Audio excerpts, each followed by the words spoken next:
Hello viewers, अस्सलाम वालेकुम। कैसे हैं आप? उम्मीद है आप सब खैरियत से होंगे। आज हम पढ़ेंगे न्यूमेरिकल नंबर 6 और ये numerical number 6 unit 5 work energy and power का न्यूमेरिकल है। इस न्यूमेरिकल में हमसे क्या पूछा जा रहा है? हमसे ये पूछा जा रहा है स्टोन थ्रोन वर्टिकली अपवर्ड। एक स्टोन है जो कि वर्टिकली अपवर्ड थ्रो किया जा रहा है and can reach to height of 10 metre, और वो 10 मीटर की हाइट पे पहुंच सकता है। Find the speed of stone. Stone की स्पीड फाइंड आउट करनी है when it is just 2 metre above the ground, जब वो ग्राउंड से जस्ट 2 मीटर अबव हो। ठीक है, इसको हम यूं समझें कि लेट्स सपोज एक सरफेस है, इस सरफेस से एक स्टोन को जो है वो थ्रोन किया जा रहा है अपवर्ड। ठीक है, और वो कितनी हाइट कवर कर सकता है? वो हाइट जो कवर कर सकता है वो कितनी 10 मीटर की हाइट वो कवर कर सकता है। ठीक है, फाइंड द स्पीड। अब इस स्टोन की जो है वो स्पीड फाइंड आउट करनी है, लेकिन कहाँ पर? Just 2 metre above the ground. Let suppose कि ये जब वापस आएगा तो ग्राउंड से 2 मीटर ऊपर जो है, मतलब ये डिस्टेंस जो x बराबर 2 मीटर हम रखें, तो यहाँ पे जो है 2 मीटर ग्राउंड से अबव जो है इसकी स्पीड क्या होगी, वो स्पीड हमें कैलकुलेट करनी है। ठीक है, तो आई होप कि ये आपको न्यूमेरिकल समझ में आ गया होगा।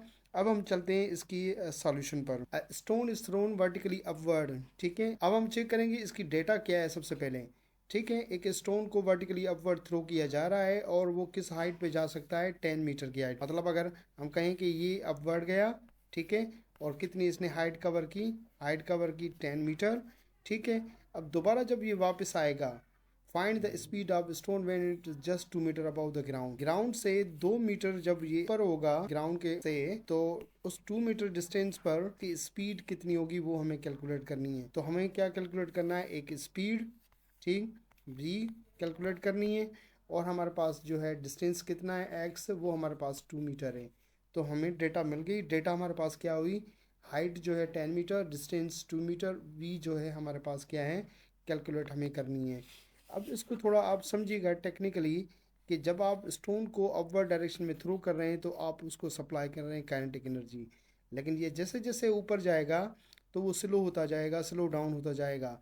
तो ये काइनेटिक एनर्जी लॉस करता हुआ जाएगा और गेन करता हुआ जाएगा पोटेंशियल एनर्जी। जिस हाइट पे जाके एक लम्हे के लिए जहाँ पे रुकेगा वहाँ पे सबसे ज़्यादा इसकी पोटेंशियल एनर्जी मैक्सिमम होगी और काइनेटिक एनर्जी वहाँ पे क्या होगी? ज़ीरो होगी। लेकिन उसके बाद जैसे ही वो वापस आएगा तो दोबारा वो पोटेंशियल एनर्जी लूज करता हुआ जाएगा और गेन करेगा काइनेटिक एनर्जी। ठीक है, तो पोटेंशियल एनर्जी ये क्या कर रहा है? यहाँ पे लॉस कर रहा है। जैसे कि इस पॉइंट से मूव करने के बाद, लेट सपोज हम कहते हैं कि ए है और ये बी पॉइंट है, तो बी पॉइंट से वापसी जब मूव करता हुआ डाउनवर्ड डायरेक्शन में आएगा तो वो अपनी पोटेंशियल एनर्जी क्या करता हुआ जाएगा?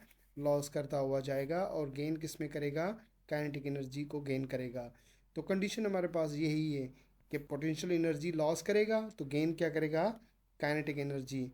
ठीक है, तो हम इसको यूँ लिखते हैं कि लॉस ऑफ पोटेंशियल एनर्जी बराबर किसकी होगी? Gain of kinetic energy.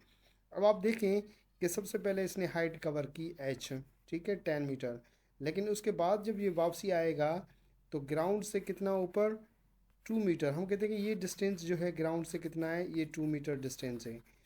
अब जब ये डाउनवर्ड डायरेक्शन में आएगा तो इतने डिस्टेंस तक टोटल इसकी पोटेंशियल एनर्जी क्या थी? यहाँ तक इसकी एनर्जी थी mgh, लेकिन ये डाउनवर्ड डायरेक्शन में आ रहा है तो इस डिस्टेंस तक ये पोटेंशियल एनर्जी क्या कर लॉस कर चुका होगा। जो पोटेंशियल एनर्जी लॉस हो रही है वो कितनी हो रही है? mgh-x 1/2 mv²। ये काइनेटिक एनर्जी गेन हुई।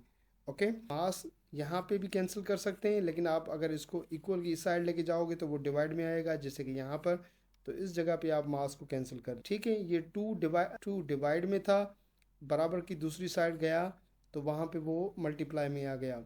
तो v² किसके बराबर हुआ? v² बराबर हुआ 2gh-x के बराबर हुआ। अब यहाँ पे आप क्या करें कि इस स्क्वायर को ख़त्म करने के लिए आप स्क्वायर रूट दे दें दूसरी तरफ, तो हमारे पास v किसके बराबर होगा? √2gh-x के बराबर होगा।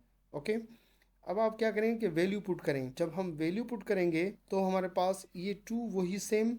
ओके, अंडर रूट में g की वैल्यू 9.8 और h की वैल्यू 10 और x की वैल्यू हमारे पास क्या है? 2 है। तो 10 में से 2 चले गए, बाकी कितने बचेंगे? 8, और ये 8 मल्टीप्लाई होंगे 9.8 के साथ, और जो भी आंसर होगा वो मल्टीप्लाई होगा 2 के साथ। तो हमें कितना मिलेगा? अंडर रूट 156.8 156.8 का स्क्वायर रूट हम निकालेंगे तो हमें जो स्पीड मिलेगी वो 12.52 मीटर पर सेकेंड स्पीड मिलेगी। अब यही स्पीड उस स्टोन की है, ठीक। वो स्टोन जो है पहले तो वो 10 मीटर की ऊंचाई पर गया, ठीक है, लेकिन जब वो वापस आ रहा था तो ग्राउंड से 2 मीटर ऊपर, ठीक है, ये डिस्टेंस ग्राउंड से 2 मीटर ऊपर है, तो इस पॉइंट पर जो इसकी स्पीड थी वो स्पीड कितनी आई, 12.52 मीटर पर सेकेंड आई। अब इस आंसर को आप बुक के आंसर से आप वेरीफाई करें तो हमारा आंसर बिल्कुल क्लोज है। सिर्फ पॉइंट्स का फ़र्क है, पॉइंट के बाद का डिजिट का फ़र्क है, इसका कोई इशू नहीं है, हमारी कैलकुलेशन बिल्कुल ठीक है, आंसर बिल्कुल हमारा ठीक है। तो आई होप कि ये न्यूमेरिकल आपको समझ में आ गया होगा। अगर इस न्यूमेरिकल में कोई कन्फ्यूजन है तो वो आप कमेंट बॉक्स में पूछ सकते हैं। अपना बहुत सारा ख्याल रखिएगा। हमारे यूट्यूब चैनल को सब्सक्राइब करें, लाइक भी करें और अपने दोस्तों के साथ शेयर भी करें। Thank you very much. अल्लाह हाफिज़।